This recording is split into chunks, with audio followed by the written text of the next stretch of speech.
This is my final defense on my dissertation, which is entitled Y'all Don't Hear Me, a phenomenological study on non-religious Black student affairs professionals. As an individual who has a career in student affairs, I get to experience and feel the positives and the negatives of being in the field. While student affairs holistically supports students, it doesn't always recognize it doesn't always recognize the needs of our full-time staff. And so I wanted to look into that as I was thinking about my study. Um, the studies and the research that I've done in the past has looked at the intersectionality of Blackness and womanhood, but it hasn't always looked at other intersectional identities. And so when I started thinking about my study, I wanted to think about the question that's on the screen, like, does the intersectionality of marginalized identities impact the sense of belonging for student affairs professionals? Understanding that, yes, that there's been some intersectionality studies done, again, on gender and Blackness, I wanted to look at something that was a little bit more unique and not necessarily studied, which is the non-religious identities of Black student affairs professionals, understanding that Blackness and Christianity are often tied together, and somebody who is a member of both of those communities, I know that there's been some struggle and some tension there. So wanting to look into how that impacts are those students or those professionals, and how does research support the understanding of those, as well as how we can best support them. So knowing that the research has been done, I wanted to focus this particular study on those who have individual identities as non-religious, Black, and have how they are navigating student affairs. When looking at the rationale, understanding that there is a very significant gap in literature on Black and non-religious, and then when you add in student affairs, it was even more like, oh gosh, did I pick the right topic? But I was able to pick five different areas of literature that supported this information. So the first one being Black Americans in the workforce. And so understanding that since 1619, Black Americans, or at that time Africans, were forced to come to America, where they endured harsh conditions for free labor via enslavement. And later, after the American slavery era ended, convict labor, both of which resulted in the creation of many higher education institutions. Knowing that those individuals still face a lot of discriminations even to this day, just because of the color of their skin. And there are a lot of people who have been let go of their jobs in the workforce just because of their natural hair, or just because of bias that's been passed down from generation to generation.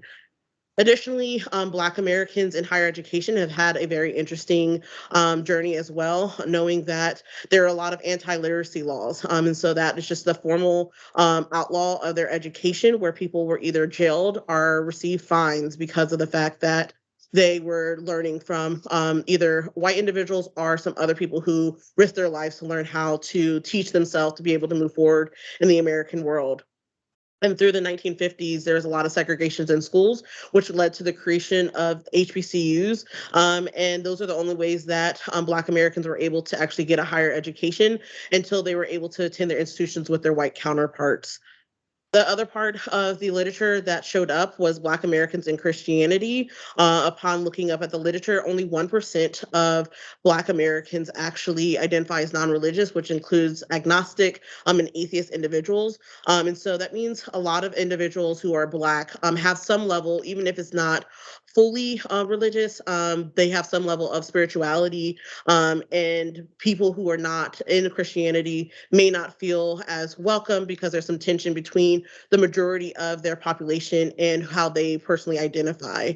When we look at religion in higher education, a lot of higher education institutions actually were founded on religious foundations. And so understanding that there is, even in this field where student affairs is working at higher institution of higher education, there's still some battling of that, what that looks like, of knowing that the school may have been built on religious facts. And then the history of student affairs. So student affairs has always been in place to support the holistic support of the student and understanding that their support is meant to be outside of academics, and how they are even now creating or have been creating the grad prep programs that allow for people to have a master's degree in solely supporting students outside of their academics on higher education grounds. Now, when thinking about the theoretical framework, I selected two frameworks for my study. The first one being the sense of belonging by Strayhorn, and that outlines seven elements, core elements of sense of belonging. One thing to note about Strayhorn's theory, it is built off of African American males in a collegiate setting, but I felt like it was still appropriate to utilize for this study because of that sense of belonging, and it had a lot of really great information in it, but wanted to pull out three. The first one being that sense of belonging is meant to be a basic sense of like belonging. And so since it's a general basic need, understanding that that could impact the study that I was doing. Additionally, it can be heightened among certain populations. So, population thinking about identity and how that can be changing depending on what population you're in that time. And then the last one, which was really relevant to my study, was the intersection of identities can affect someone's sense of belonging. And so, knowing that that's what I was looking at, wanting to see if this still holds true for staff members and adults who are in student affairs and not just the collegiate men that his study focused on. The second theoretical framework that I utilized was the cycle of socialization. And so that is just talking about the societal impact and understanding that Black Americans have a lot with the Christian background. What does it look like when you kind of divvy out of that? And that's what this theory is essentially saying, is saying that at first you don't have really any understanding. And then the next part is that your parents impact what you understand and your socialization ability. And then that is your cultural is reinforced. So that can be through school, it can be through TV, it can be even through song lyrics. So if your family only listens to Christian music and then they hear you listening to like rap or R&B, what does that look like? And that's where that reinforcement comes in. Are you being punished because you're listening to that? Are like, and when you're thinking about reinforcements, it also can be like, are your friends possibly disengaging with you because they're not allowed to necessarily be friends with you? And so there's a lot of different elements that come in that reinforcement, which can impact a lot of aspects, which is that next cycle, or next part of the cycle of, are you feeling guilty? Is there a lot of self-hatred? Are you stressed out because of all these things that are happening? And then you have to make a choice. Do you stay in the cycle so you don't make waves, or you can stay in the status quo? Or do you say, hey, this is not for me. I need to walk away from this and build my own cycle and start that over? And so understanding that, like understanding, do a lot of people change that? Am I going to see that in my study? Is why I utilize that theoretical framework. So the population that I utilize again is around Black non-religious individuals, and so the populations that I was looking at, they had to self-identify as Black.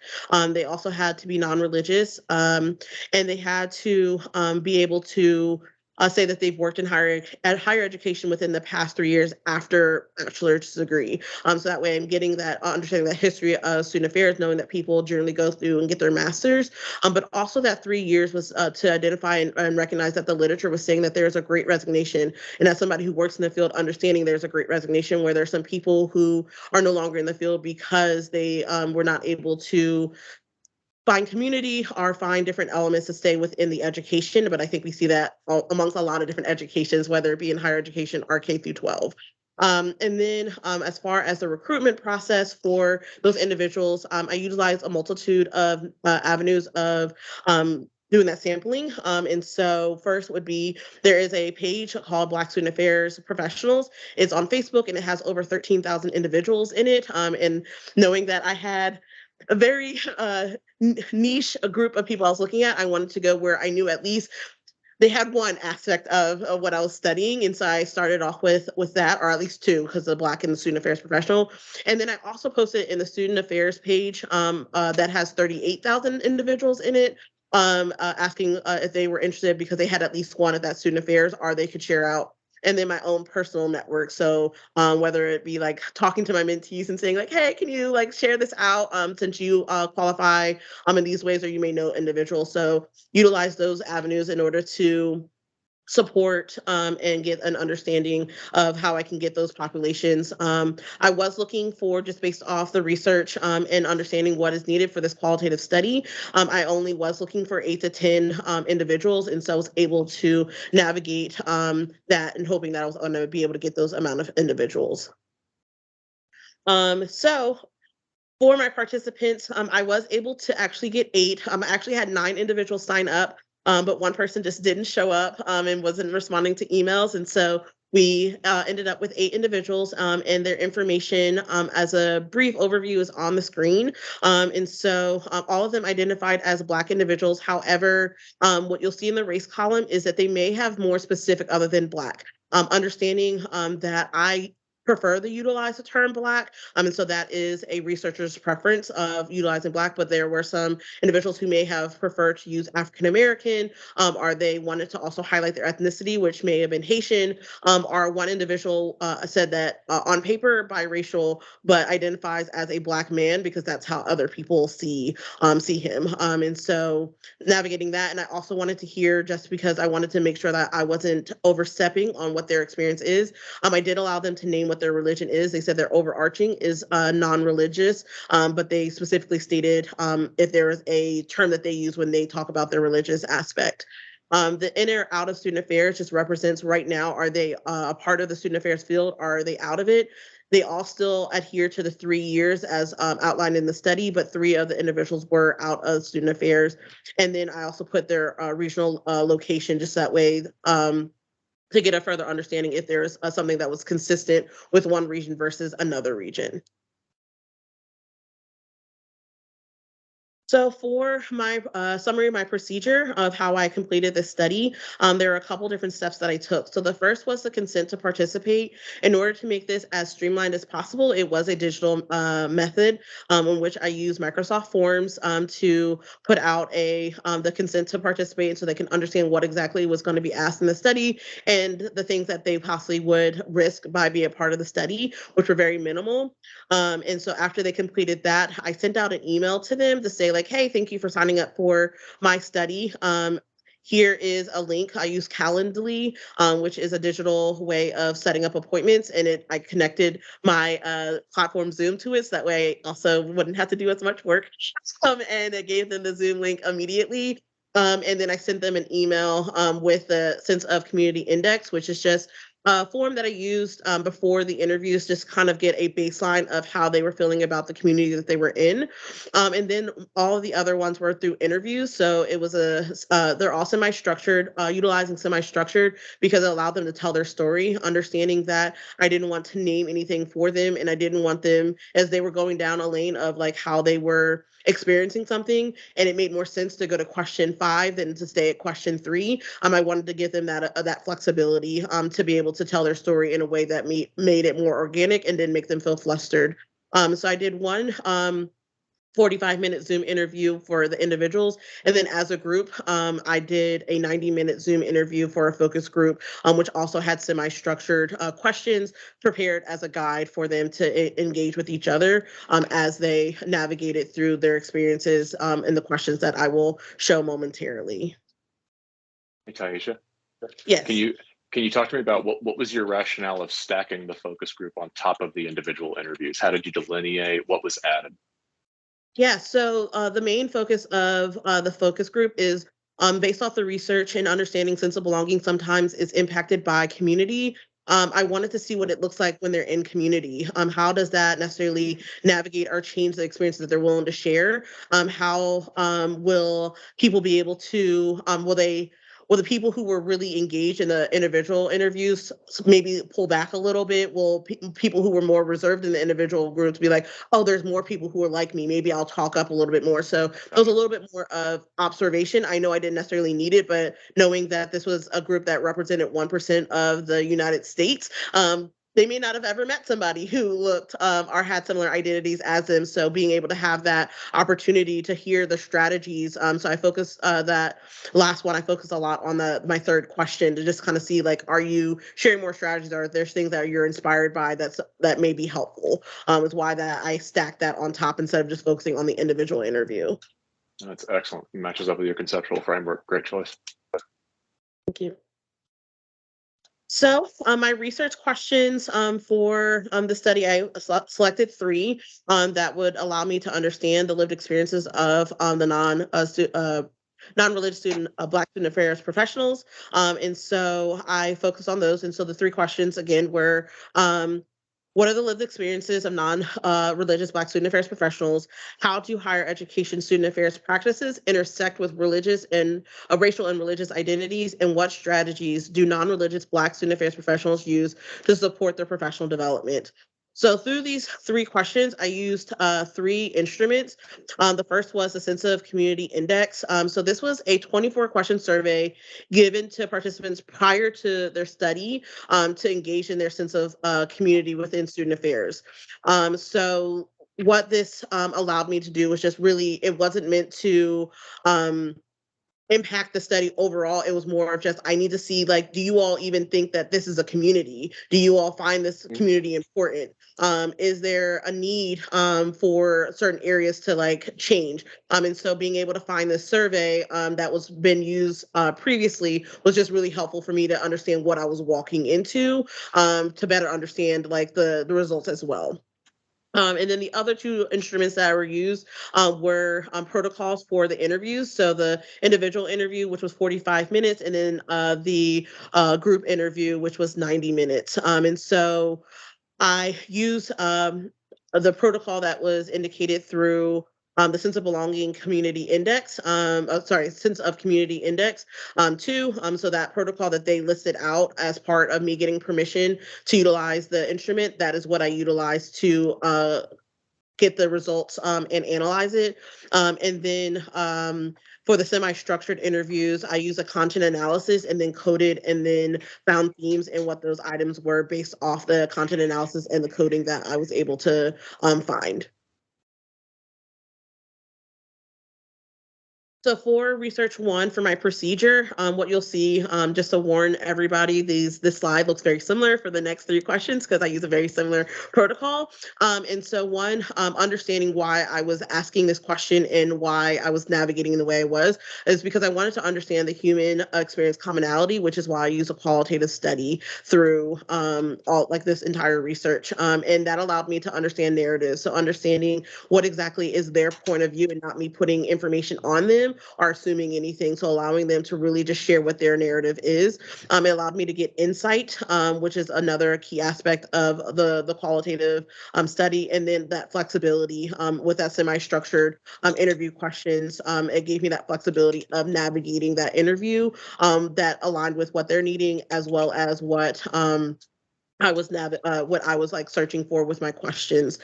For this research one question, all eight participants for the individual interviews participated and submitted their sense of belonging, a sense of community index. However, when we went to the focus group, I did lose three participants who either said that they had an emergency show up or they just did not respond back via email after that individual interview. The interviews were either 45 minutes or 90 minutes. And then for analyzing, again, I used the sense of belonging, sense of community index, or I did the content analysis or coding and theming process as outlined in materials as far as qualitative studies. Hey, Taisha, in that going from 8 to 5, did you lose in those participants? Did you lose any unique perspectives? I know it seemed like you had some very unique people there. Like, did we lose anything there that we need to keep in mind? I don't think that we lost anything major just because two of the individuals, I'll say there's one perspective that I feel like we did miss, and that was one of the males who identified as biracial. Gotcha. And so I think that is the perspective that I lost in the grand scheme, but the other two were more reserved in some of their information that they shared. And so I think the only thing that I may have lost is like, would they have found a community and engaged more? But Yeah. based off the information that I got, even in that focus group, it was a really like lively focus group. And Hmm. so I think that like even in that, like we were still able to get a lot of information. But I would have loved to see the participant who we named Xavier, or who I named Xavier. Like I say we because we both came up with the name together. But I would love to have heard his perspective on in the focus group. Sure. Thank you. So for the sense of community index, these are the scoring based off the scoring that was allocated on the form. So essentially, what was happening is there was a first question that just says how important is community in a general sense, like when you're just looking at community as a whole. And so when we look at the mean, so what I did was I took the mean of all of them, so that way I can just kind of see as an overarching population what does that look like. They scored it 5 out of 6 as important. Community is really important to them. There was a low. The range was from 4 all the way up to 6. So everybody had it at least at some level of importance, and nobody said it wasn't important at all. And then when we look at the total, the way that the questionnaire works is that there's 24 questions, and the highest you can score on one question is 3. And so that's where that 72 number comes from. And so when we look at the mean for that, it's 33 out of 72. And so how the test worked is it told you what community that you should be thinking of as you answer the questions. So I told them to think about the community of higher education or student affairs employees. So think about only that community as you're answering those questions. And so we got 33 out of 72, which is about middle of the road. There are some people who scored 24, and then some people who scored at a higher level of 44. So there was a large range in between, but none of them were very, very high when they're looking at the total sense of community as a whole. And then I took 2 subscales. So the way that the survey works is that there are 4 subscales with 6 questions each, but I wanted to look at membership. So how do they feel like being a member of that group? And then shared emotional connection. So what does it feel like to be a member of that group? And for both of those, right at average for membership, and then a little bit below, right at the middle for membership, and then a little bit less than 50% for shared emotional connection. And so just it kind of let me know that they may not feel like there's a strong sense of community as a member of that, as a member of higher education, student affairs professionals, but they also are kind of like, I don't feel good or bad about being a part of this community. In a grand scheme, I think it's more in the shared emotional connection. They feel less than that, but being a part of the membership of that, they're like, okay.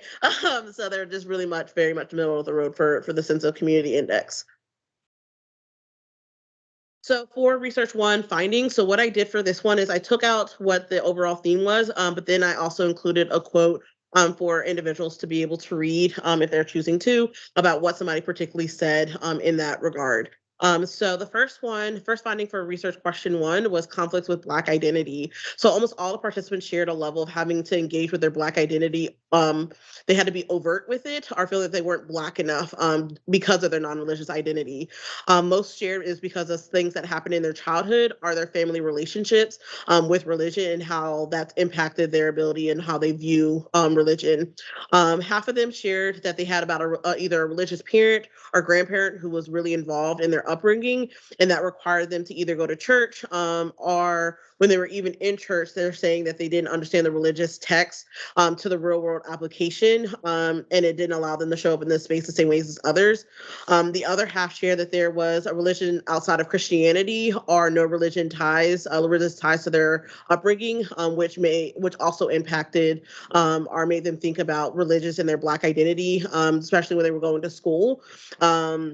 And how they had to navigate with individuals. I found it interesting that one person said that they watched Tyler Perry plays in order to understand what Black culture was asking about or referring to in religion, so that way they could feel like they could fit in school or in any groups that they were in. Another area that was a theme that I wasn't necessarily expecting was romantic partnership tension. And so they felt like because they didn't have necessarily a place that they could belong, their ability to find community and then find romantic partnership was impacted through their religious identities. And to share that they actually met their spouse in the church, or they just connected with them because they just had a similar non-religious viewpoint that was really important to them, that they could just be like, oh man, like there's somebody who's out there like me. And others share that they are just struggling with romantic partnerships in general, just because they don't know how to engage with that, especially if they're looking for a Black partner. Mental health was a common conversation. I would say that there's two emotions that came out of this particular question, one being that depression and the other one being anger and frustration. And so there were there were at least two, and I think there were two that talked about a deep depression, and then a couple of them that just talked about they're just going through a time where they just don't feel like getting out of bed, which I relate to depression, but they didn't name that, so I don't want to name that for them. But almost all the participants shared that there was a time that because they were working in student affairs, they didn't have a lack of community, they didn't feel like they could go out in the world because they didn't want to have to put on a mask in a sense, that they just were in a deep depression for, one person said, for at least 2 years. Um, my participants Charlotte and Lee also discussed feeling not being able to be supported through emotions, because everybody would just say like, oh well, like pray about it, or church will, I'll go to church and like think and be healed through it, and that's just not something that they were necessarily needing, and they didn't feel like they wanted to necessarily out themselves about being non-religious when they were going through something. Lee also said that church was only there for negative things for them in upbringing, and so all the positive aspects of his life he contributed to his hard work, and that just really was different from those around him. And there was a level of like guilt, or like, am I not doing something right? And then lastly, the last thing that came from this was a refrain from outing themselves. So the participants shared a hyper awareness of being in groups with Black individuals. They didn't want to share anything that was going to out them. They didn't want to put any more pressure on them. They just wanted to be Black in that moment. And so they didn't want to become targets of the conversations. So they just generally withdrew from those spaces and didn't say anything, or they just agreed with whatever was saying, or using common Black terms, are phrases that were related to the church in order for them not to draw attention to themselves, because at least they were fitting in that way. I also noted during my study that all the individuals who were in the region of the South, they actually all turned off their cameras. Everybody else kept their cameras on. I gave everybody the option to turn off their cameras. They actually turned their cameras off throughout the entire interview. And so I was one of the observations I made is like wondering if the Bible Belt impacts, like I still don't want to be outed because I live in a highly religious environment. And so the fact that they turned off their cameras and they were the only ones, I just made note of that because I just found that interesting. Well, you got to figure that that romantic partnership tension. I mean, you figure that like as a member of a church, you're fed you're told that from the very beginning. You know, don't be unevenly yoked. You have to be, you know, and like it continues that process. So like to be able to find a partner that thinks the way you do, given the just the sheer just the tiny amount of people, that has to be so scary Yeah. for these people, you know. And like and then if you do find someone in the church, like then it's that tension of all right, you feel this way, I feel this way, just Yeah, golly, that's rough. one of the participants, Queen, actually named like that she was in a relationship, very open about like being non-religious. Partner was like, okay, that's fine. Part would support the partner going to church, and then when they came back, it came to a point was like, oh no, I thought I could convert you by the end of this, and there Oh was like a jeez. bunch of tension, even though she was very honest up front about like what she's able to do and what she was not willing to do. She's like, I didn't try to change him. It just was something where it was like, okay, this is just not going to work. I'm going to walk away. And but she thought that it was going well, and it turned Yeah, out not to be going well. absolutely. So for research question two, the procedure was very similar, with the exception of well, the rationale for the procedure was similar, but only focus for research question two was only the individual interviews. And so this was a 45-minute interview that I did content analysis, and then coding and theming, and all 8 participants participated in the individual interviews. So for the findings for this, I found three commonalities or themes. So lack of separation of church and state, the mask of higher education, and tokenism. And so as a reminder for this question is like, do higher education student affairs practices intersect with racial and religious identities? And so the participants focus a lot on the lack of separation of church and state. They're sharing that there's a frustration of knowing they're not working at a private or religious-based university, but still having to go to events that are embedded with religious conversations and practices. Charlotte shared that there are often university events on campus with religious undertones, but that does not bother her, or she just doesn't engage with them, but withdraws from the conversations once they start.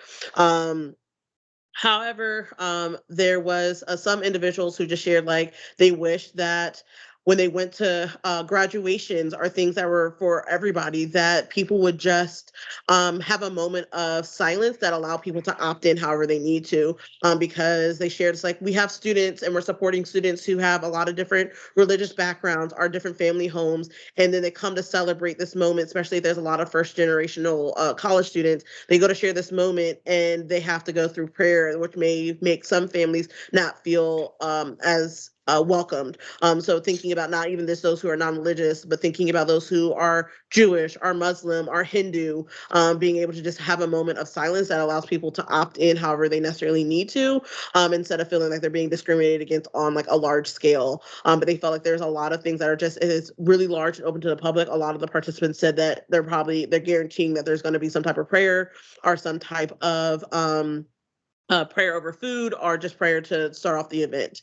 They're also shared a lot about the mask of higher education.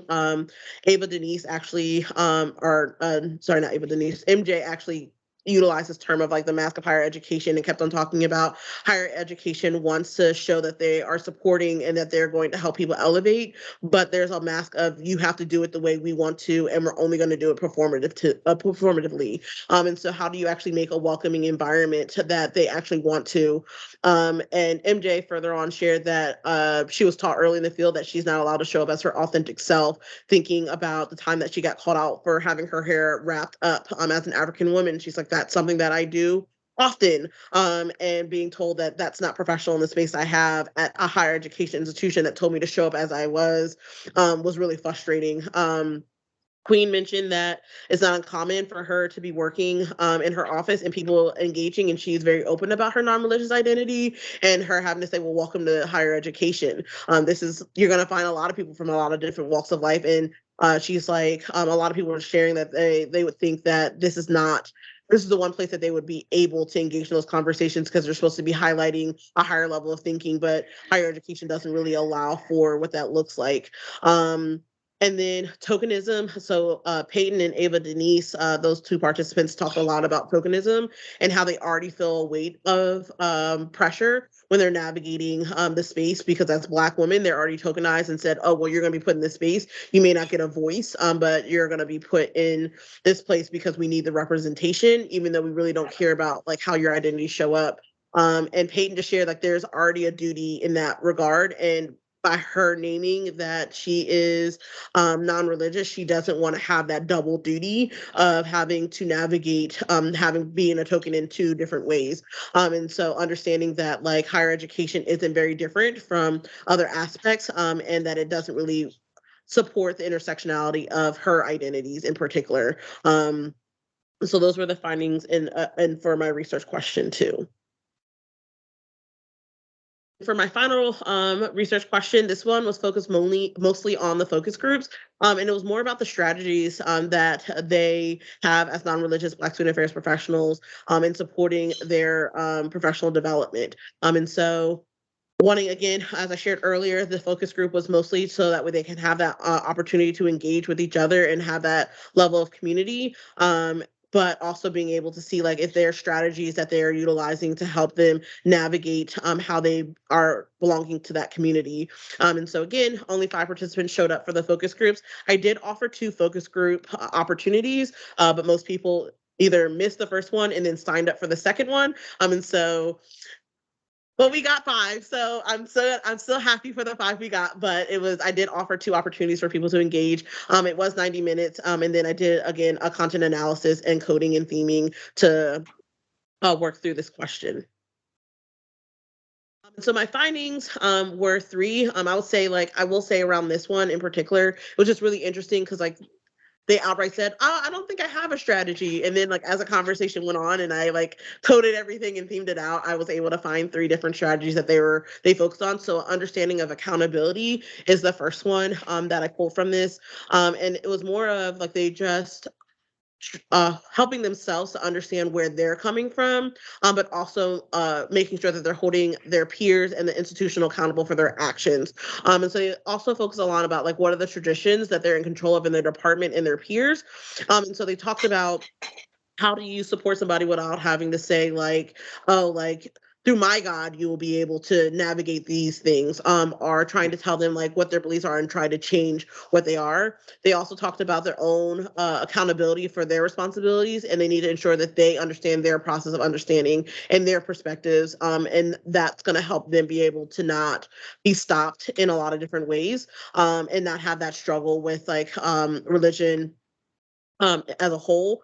They also talked a little bit in this about accountability of, is there really ever going to be accountability if people are still not owning that slavery and religion has some ties, and people utilize religion in some ways. So two people specifically went on a little bit of a, I don't want to say a tangent, but like it was a little bit of a tangent from the question, about like how slavery and the things that people have done in the past has not been really helpful, and how nobody wants to really own up for what that looks like, and how people are in a worse place because of those two aspects. And so that was a really interesting aspect for me. Self-advocacy was another major area. One person was like, nothing's going to stop me from doing what I need to do.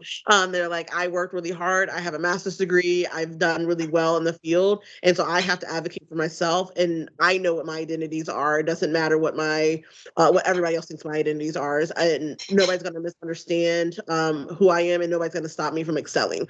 And so they always talked about creating an avenue for themselves to be in spaces that allow them to get promotions and engage in materials that they're interested in. And they have to do that on their own because they know that other people are probably not going to do that, whether they have the identities that they have or not.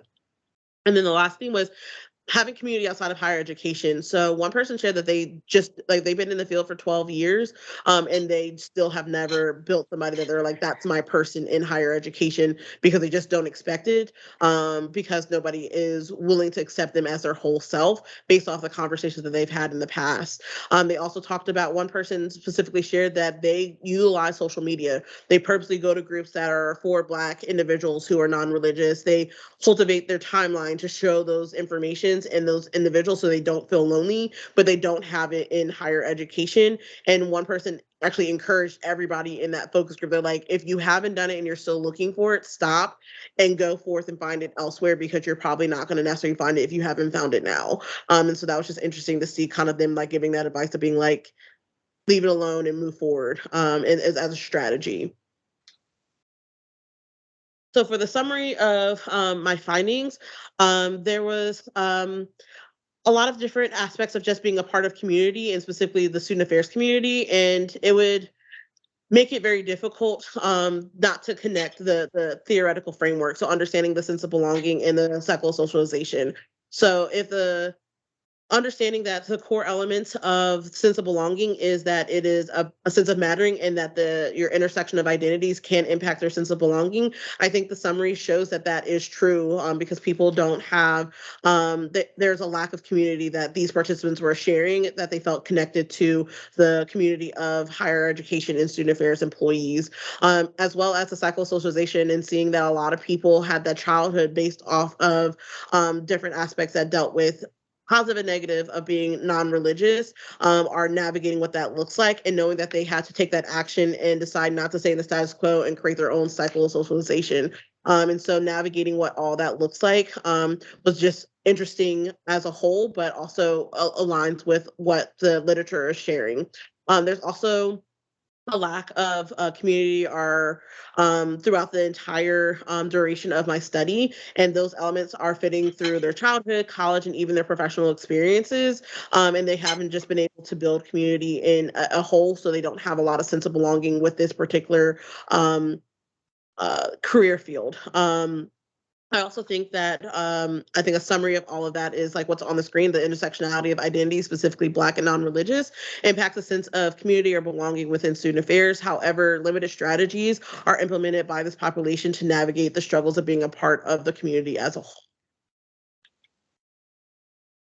And then connecting again back to the literature. So again, the psychosocialization, we're seeing that people are creating their own cycle, because the reinforcements that they've had have either led to them having stress, led to like some self-internalization of like navigating what that looks like. I will note one thing that I think is important to note: a lot of people, I specifically asked, one of my questions was about, have you ever been discriminated because of your identities? And all of them said no. However, all their responses aligned with, I'm so scared because of things I've seen that I'm going to be discriminated, that I'm almost acting as if that is my experience. And so there was definitely a disconnect between what that looks like. But because of that disconnect, I'm assuming that they're going and starting their own cycle because they have that internalized fear, or worry or guilt, or stress that there's something that's going to navigate, so that way they can create their own cultural impacts for their lives. Sense of belonging, again, that those core elements that I pulled out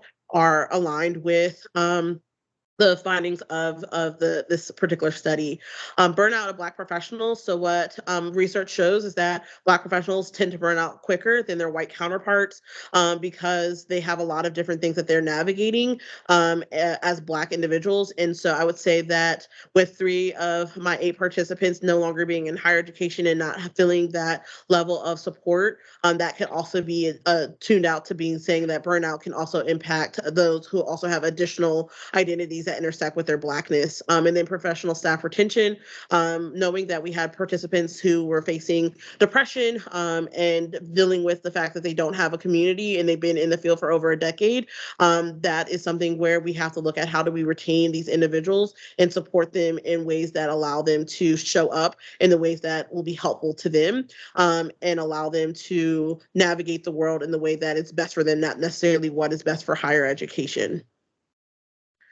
The recommendations that I was able to pull, based off the information I gathered from the study, is that affinity spaces and circles would really be helpful. And so essentially almost like recreating that focus group. There were people at the end of the focus group when I was like wrapping up who were like, this is the first time that I ever even shared that I was non-religious to a group of individuals. And like they enjoyed being able to do that. Other people were like, this is the first time I've been in a group that I know somebody else who's non-religious and Black, and I wish I had more opportunities. And they thanked me for even putting that together for them to have that opportunity. So having more affinity spaces or circles where people can opt in and have those conversations without their supervisors peering in or like judging them or utilizing it for other means of higher education may be really helpful for these individuals.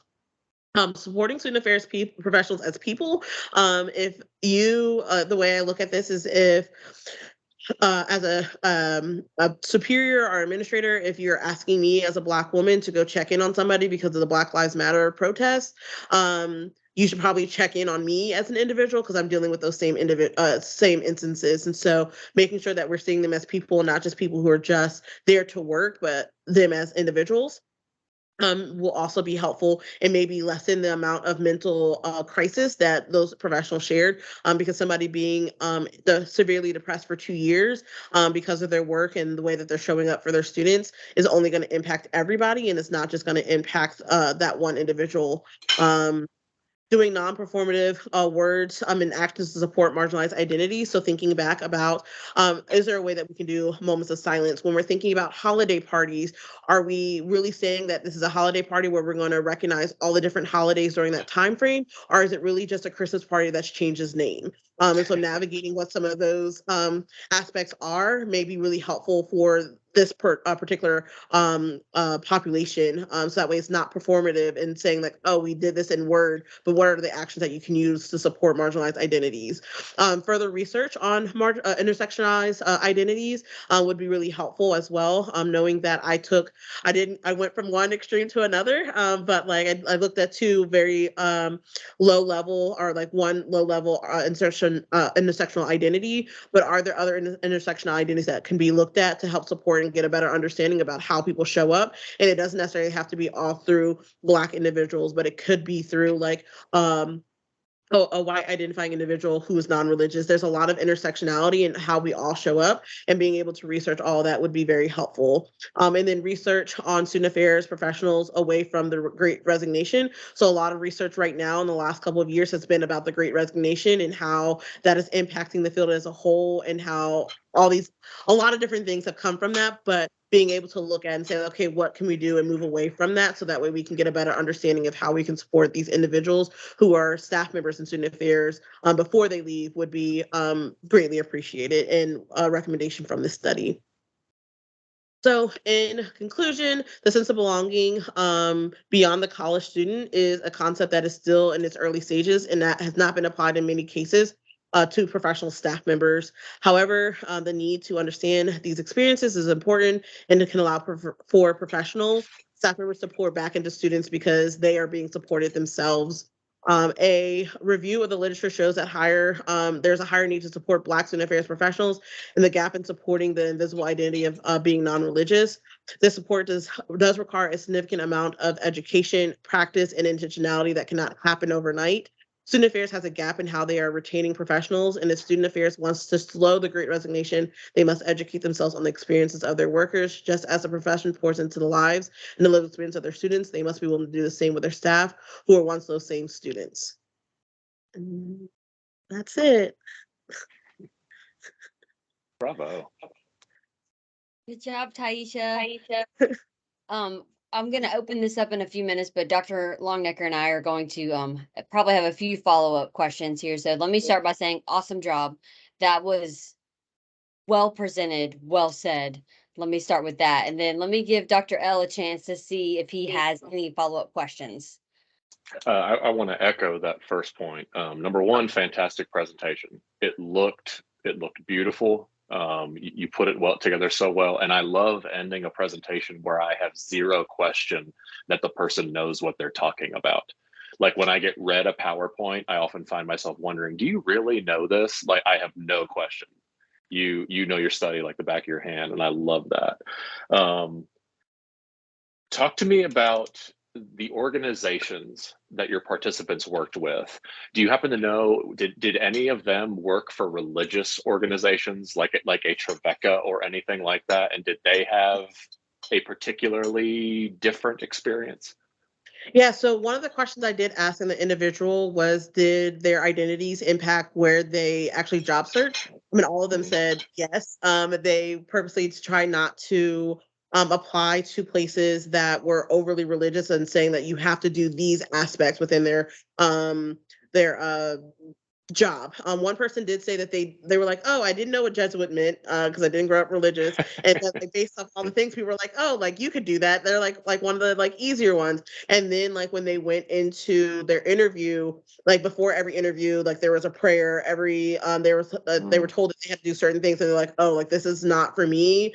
I'm gonna just opt out. I'm gonna do what I need to do because the field is small, and I don't want you to like tell people that I didn't care about my job, but I'm going to not do this. And then another person says that they didn't do it, but after their experience, they worked at a SEC school. And so they were just kind of like, after that experience, never again. And they were like, they were like, it was just a lot of like religion. Like there was like, it was a not religious school, but it felt like it was heavily religious. And so they were like, they will never do that again, because they just were like, they felt like there was no escape, or they couldn't escape the conversation, and there was a lot of just pressure of like, how do I not out myself, how do I still show up authentically, how do I still do the job I'm supposed to do and be all these things for everybody while being drained when I go home and not wanting to leave. So they're one of the people who actually expressed it. That was the time that they were in a really deep depression, is during that time that they were at that SEC school.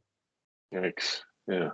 So kind of attached to that, like going home feeling drained, did you happen to, because like this one just screams for me imposter syndrome, but it almost feels like it's not even like most of imposter syndrome, it's internally based. This almost feels like an externally pushed imposter syndrome. Did that come out? Did that come out at all? One person did mention imposter syndrome, but it was more in the sense of like, it like I had shared earlier, like it's just like not Black enough. They just felt like they were an imposter as a Black individual, because they just didn't know, like, and that was the same person who said that they watched Tyler Perry like plays in order to understand what exactly was needed, and like what are the things that people are going to say, or like that's what people are doing in the culture right now. And so one person said they were just so into their Blackness, so that way, like, well, you can't question my Blackness because I know all these other things about Black culture. So just take this one thing away from me, but it can't take away this identity, or like that's why they just also refrained from outing themselves, because they just didn't want to seem the one place that they were welcomed because they look like this group. They didn't want to take that away from them. All right, so I want to preface this next question because I fully understand how in a situation like this question could be scary. So number one, I want you Okay. to know that all your credits are in. All right, your grades are entered. Your Yep. degree is going to confer. So don't. All right. So I want you to hear that. All right. So a person that looks like me, in charge of a program where 67% of my students look like you, Mhm. what are some things I need to be focused on? So, I would say one, understanding that Black individuals are not a monolith, and so letting them share their story, also saying like they may also just be tired of sharing their story, yeah. because everybody's always asking them like, well, what do you think? And sometimes they want to just be the unknown student in the room, not having to define Mm, what their Blackness means in a space, because they probably do that every day at work, or even in like the world in general. I would also say it may just be like, are you checking in on them the way you would check in on a student that you see every day, yeah. and allowing them to define what their needs are, because I would say like my experiences and the times that I haven't been supported in my work or in my like school, nobody's asked me how Ty is doing as a whole person. And then like when I think about, I don't want to out certain people, but my last two supervisors, they recognize who I was as a person and accepted that. And that's when I was able to do my best work, because they asked how Ty was as the weirdo, Ty as the introvert, Ty as like the tired person sometimes. They asked how I was doing, and it didn't matter, or it wasn't impacted on like, oh, your grades impacted. Like they're like, no, taking all this away, you. And I think Gotcha. sometimes people forget that, especially for professionals. Yeah. No, that's a fantastic answer. So kind of along that line, forgive me one for an introvert, one last spotlight, but this is a question that I step away from. This has nothing to do with your presentation, so don't worry about that. Okay. This has to do with exactly Ty, the weird introvert, which, hey, introverts of the world unite separately at our own homes. I'm right there with you. Um, so whenever I have a final defense, I always go back to lead one, and I look at. So I read some of your devotions, and I read some sections of your doctoral perspective paper. So Taisha Wesley, who started this journey fall of 2018, Yep. back when the world was a little more normal, and now it's just good Lord, we've lived a horror movie for a really long time. How are you different from her? Um, The one answer is, I think, like what you'll see in there is I talked a lot about my grandmother. And so I'm Yeah, gonna try not to cry. But not having her here has been a struggle for me. yeah, And so learning who I was outside of that has been a journey. That's yeah, a lot of therapy. um, um, and learning how I, as a Black woman, still navigate the space, and still be what I envision her to be, and be yeah. proud of. And like I know everybody's like, "Oh, your grandma's proud of you how you show up," but my grandma's sassy. She was a very sassy woman, so she would tell me if there's ways I could do stuff better. But I would also say like outside of that, I've gone up in my field and understand who I want to be and what I'm willing Mm, to accept in yeah, spaces. And so being willing to like say like, yes, this is who I am and I'm going to be very direct about it, but I'm also still here to learn. And I think I was kind of shying away from my directness a little bit because of experiences I had. And so I think like 2018 Ty would be like, oh, like you owning yourself now. And I'm like, a little bit. And so I think those are like the big differences. It's just like one, going through a massive loss has made me yeah. understand like what things am I willing to, like what there's not a lot of hills I'm willing to die on anymore. Like in that sense of like there's better things or bigger things Sure, that I can move on from, and I don't have to like sure. nitpick every little small thing. But then also just being able to say like I know what I know, and I'm willing to share that. And if you don't accept that, that's not on me. That's on you. Because I think 2018 time like no, but you have to listen. I need you to understand. It's like no, like no, they don't have to understand. You shared your piece and you can move on because you're happy with that. I love that. Well said. Congratulations. That's all I got. Well, you sort of dominated, so that wasn't really fair. Okay, so Ty, I just wanted to say a couple of things. I hear your story about your grandmother and just it touches my heart, but what it really really says to me is that you're resilient. You have persevered. You have journeyed long and hard, and you have gotten to this place where we can actually say, congratulations, Dr. Wesley, you have successfully defended your dissertation and you have completed this doctoral journey and you are better for it and you are going to do amazing things out there in the world. You already are. Trust me, I can sense that from just your presentation, but we're just so proud of you. I have really felt blessed that I've got to be a part of your journey. I know I got added on later. You already had an advisor and I was that new person. But these last couple of chapters and these last couple of months working with you have been amazing and impressive. So I just wanted to say, awesome, awesome job. Congratulations. Your whole group is screaming at me right now with all of their congratulations. Definitely celebrate tonight. Thank you. I mean, your people can like come on and like chime in if they want. I feel like we need to have a celebrating moment.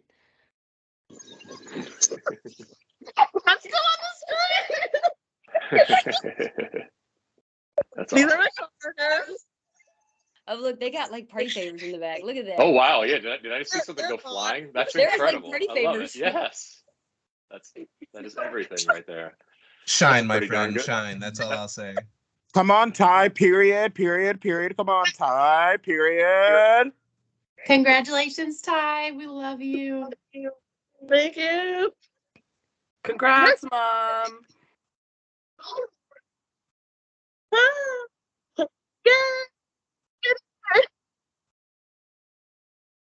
I'm sure y'all could all stay on here all day and congratulate her. But Ty, you've submitted everything you need to do. So I was just gonna say, I know you're gonna celebrate more. Just get the signature page, get it to Kristen Lockbaum, and then you can put it in your paper and send it to the stylist, and then you are at the complete end of this journey. So you are good to go. Yay, thank you. So will we see you in a couple of weeks? Yeah. Maybe. I'm not sure. Yeah, my supervisor says yes. Oh, good. Well, all right. I agree with your supervisor. Okay. All right. Congratulations, Doc. You have a good rest of the week. Congrats. See ya. Right. Congrats, Ty. I did it.